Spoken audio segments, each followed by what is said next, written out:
विश्वविद्यालय अनुदान आयोग, जिसे हम सब यूजीसी के नाम से जानते हैं, कुछ नए नियम लेकर आया है और इन नियमों ने आप समझिए पूरे देश में एक जबरदस्त बहस छेड़ दी है। अगर आप सोशल मीडिया पर एक्टिव हैं तो आपने #ShameOnUGC और #RollbackUGC जैसे हैशटैग जरूर देखे होंगे। ये सिर्फ हैशटैग नहीं है, ये यूजीसी के नए नियमों के खिलाफ जो गुस्सा है, जो सड़कों पर विरोध हो रहा है, ये उसकी एक झलक है। तो सवाल ये उठता है कि आखिर यूनिवर्सिटी के इन नए नियमों में ऐसा क्या है जिसने इतना बड़ा हंगामा खड़ा कर दिया है।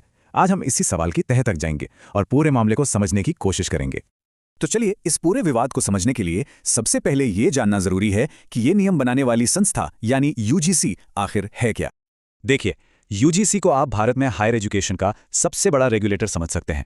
जैसे स्टॉक मार्केट के लिए सेबी है या फिर बैंकों के लिए आरबीआई है, ठीक वैसे ही देश की सभी यूनिवर्सिटीज के लिए यूजीसी है। यही मानक तय करती है, यही फंड देती है। अब जिन नियमों पर यह सारा बवाल मचा हुआ है, उनका ऑफिशियल नाम है यूजीसी भेदभाव विरोधी नियम 2026। और हाँ, एक बात यहाँ पे गौर करने वाली है कि ये कोई संसद से पास हुआ कानून नहीं है, बल्कि ये यूजीसी, जो कि एक नियामक संस्था है, उसके बनाए हुए नियम है।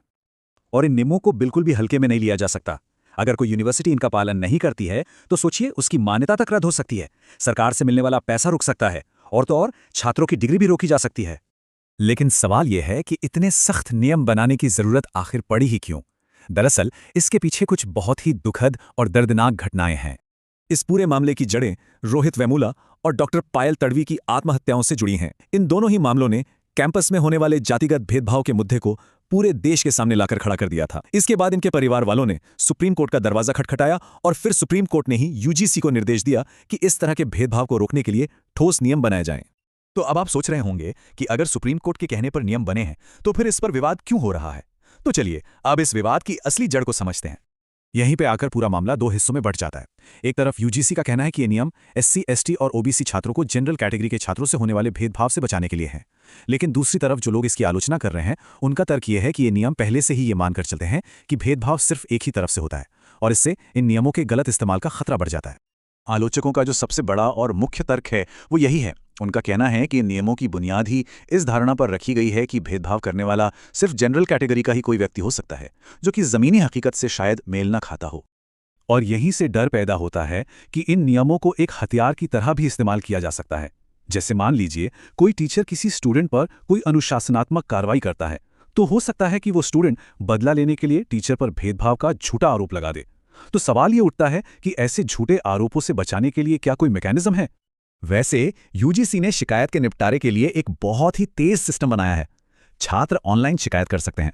24 घंटे के अंदर एक कमेटी बैठेगी, वो कमेटी 15 दिन में अपनी रिपोर्ट देगी और फिर यूनिवर्सिटी को 7 दिन के अंदर एक्शन लेना होगा। मतलब पूरा प्रोसेस काफी तेजी से होगा। चलिए, अब इस मुद्दे को थोड़ा और बड़े कैनवस पर देखते हैं कि इसके राजनीतिक और सामाजिक असर क्या हो रहे हैं।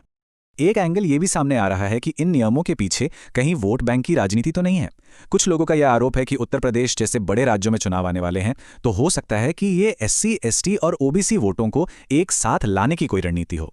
और इन नियमों के जवाब में सामान्य वर्ग के समुदायों की तरफ से भी एक संगठित प्रतिक्रिया देखने को मिल रही है। राजस्थान में सर्व सवर्ण समाज समन्वय समिति बनाई गई है। लोग सड़कों पर प्रदर्शन कर रहे हैं।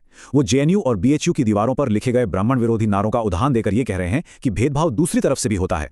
तो कुल मिलाकर यह मुद्दा अब सिर्फ यूनिवर्सिटी के नियमों तक ही सीमित नहीं रह गया है। यह हमारे समाज के पूरे ताने बाने से जुड़ा एक बहुत ही बुनियादी और बड़ा सवाल बन चुका है।